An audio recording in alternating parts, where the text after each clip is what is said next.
Okay, so today I'm going to edit this picture.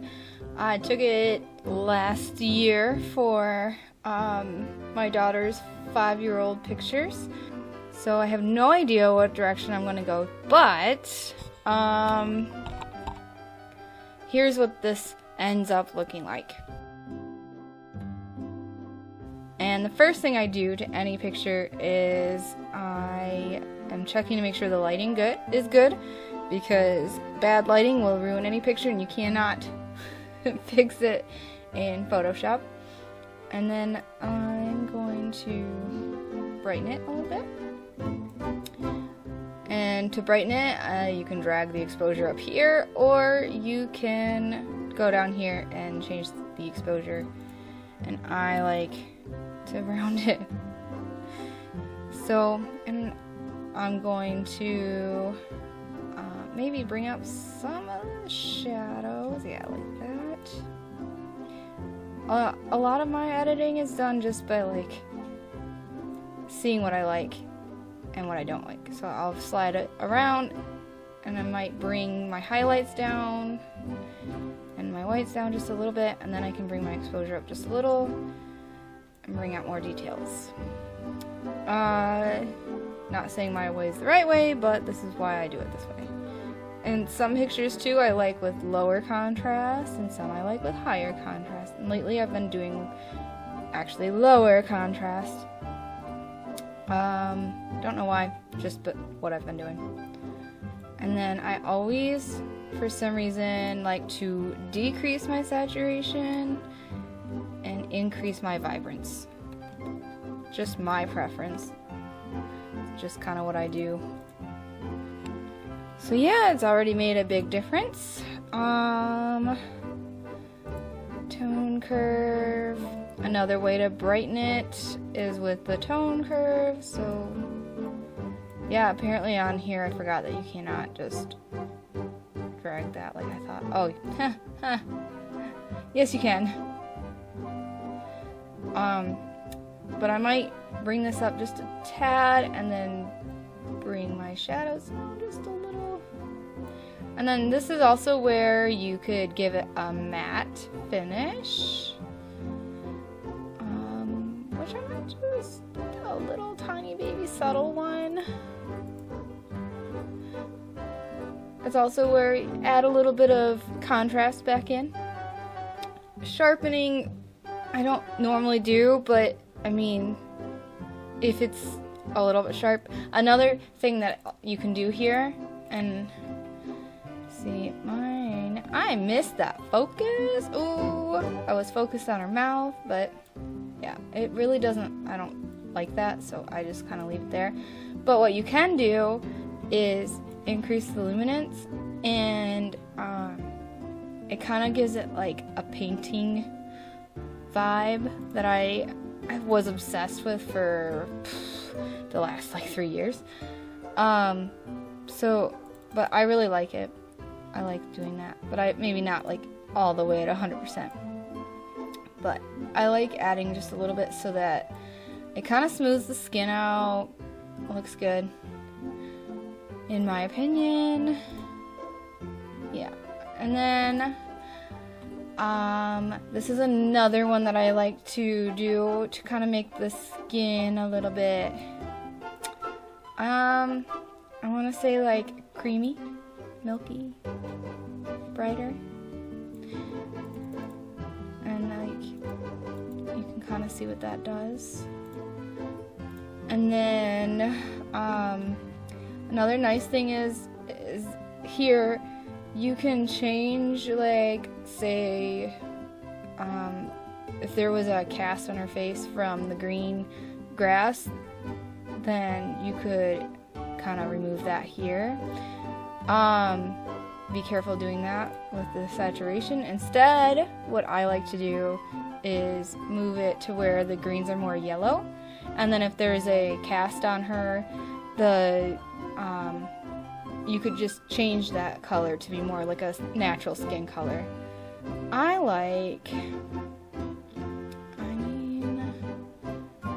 just like sliding it around and seeing what it does.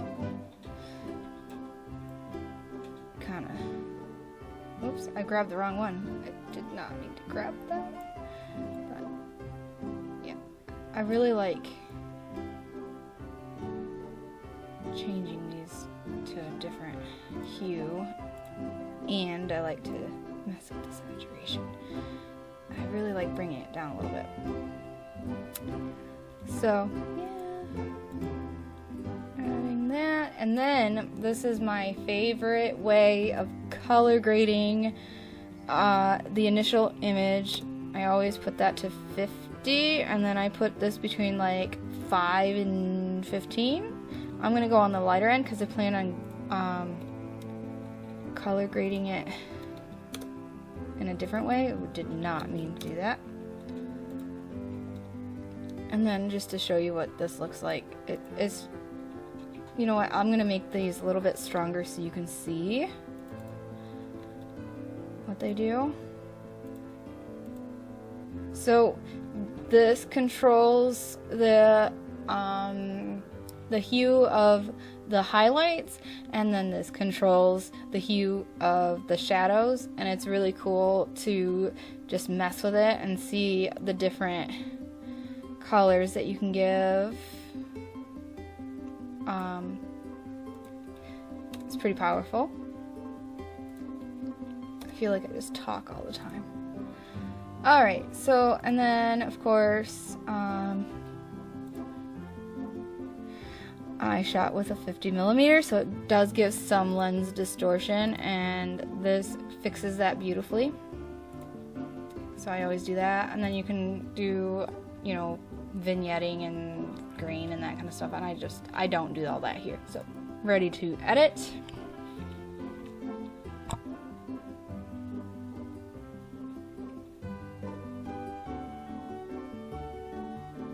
Just waiting for this to open. Okay. Now in here, I will end up sharpening her eyes because they are a little bit out of focus. But I think what I'm going to start with is, I don't normally do this, but I'm kind of feeling it today, and I think that I want to oh, you know what I want to do? I want to use my elliptical marquee tool, and I never do this, so it might not work. But I'm going to select her.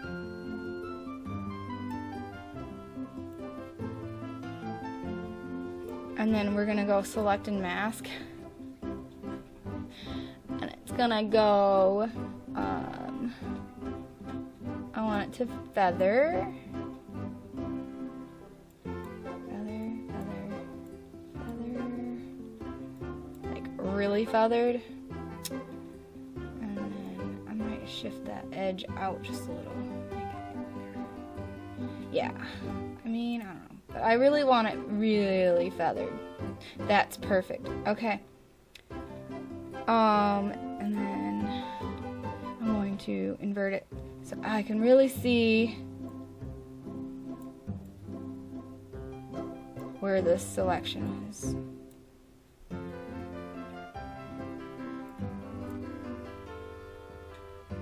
That's better. Okay, so what I'm gonna do, so now the whole outside here is selected, and what I'm going to do is I'm going to go to Filter, Blur, Gaussian Blur, I hope I said that right, and then I'm just going to increase it, decrease it, a little bit more. I think I like, let's try.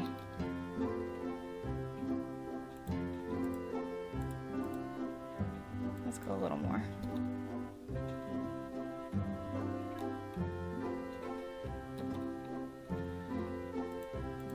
And this is all to taste. Like, there's no right or wrong. But I like it. I'm going to create a new layer. So, new layer. I'm going to see how there's a little bit of light peeking through here. I am going to use that in an exaggerated form. I think I want that a little brighter. But, okay, so I'm gonna make a huge soft brush, and then I'm also going to zoom out a little bit so I can make this brush pretty big.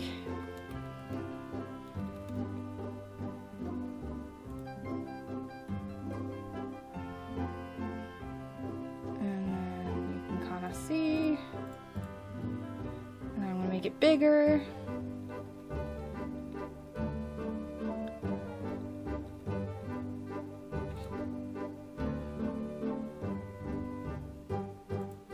Oh yeah. Okay, so I'm going to decrease the opacity.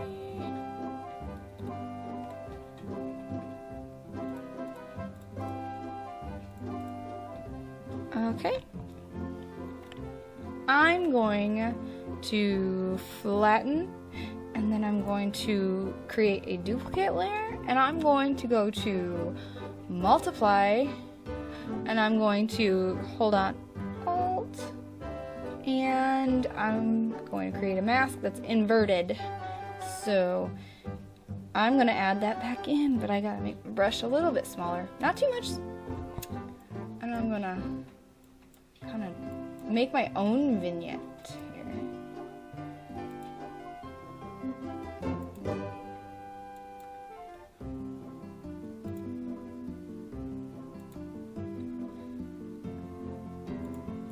Alright, and I'm going to decrease that as well.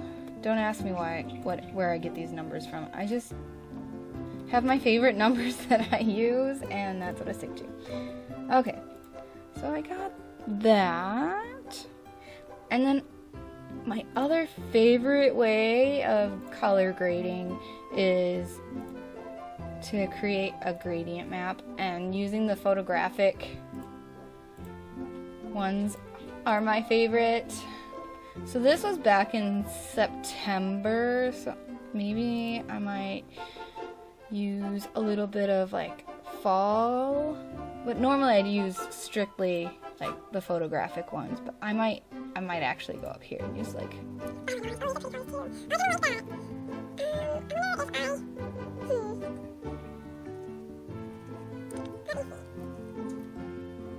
see, this is the problem. It's hard to make a decision. I really like that, so I like that one too. Oh no. Okay, okay. I think I like this, and so what I'm gonna do is I'm going to turn it down, and so you can see like how you could make the color like that. But my favorite one is actually one of these with the cyan. I don't know if I'm saying that right, but the sepia to cyan. It's really cool because I don't know, it just adds, it's like a color grading of its own, and I like to keep it subtle. Yeah. Okay, so now what I'm gonna do is flatten that again. And so we went from this to that. I love it. Okay, so the next thing I'm gonna do is I'm gonna sharpen her eyes. I'm gonna do it a lot just so you can see what you can do with this, but normally I would say if it's a little bit soft, leave it a little bit soft, but just sharpen just a little bit, but I really want you to see it. So high pass filter, you can like really, I mean, it looks awful, but when used with, you know, a little bit of restraint, this is pretty powerful tool. And then I'm gonna add a mask so that I can paint in the effect rather than paint it off. And I'm using a mouse. I don't normally use a mouse for this. I normally use my tablet, but I'm not. I moved it, okay? So there's a couple ways to, see how she's got a little bit of a bumpy skin there? There's a couple ways to smooth that out. You could even kind of go in here and use the patch tool, which I find the easiest to, you know, clean up specific areas, but this is, my daughter, she has eczema, and this picture is really out of focus. I'm sorry, guys. Goes to show that not everybody, we don't get it every time. Because I shoot mainly, it sounds terrible, I shoot mainly little kids, but I take pictures of mainly little kids. Apparently I can't talk and edit at the same time. Anyway, so you get the patch tool. Another thing that I do if I'm kind of in a hurry or whatever is I go to surface blur, because then it still leaves some texture. And then again, I add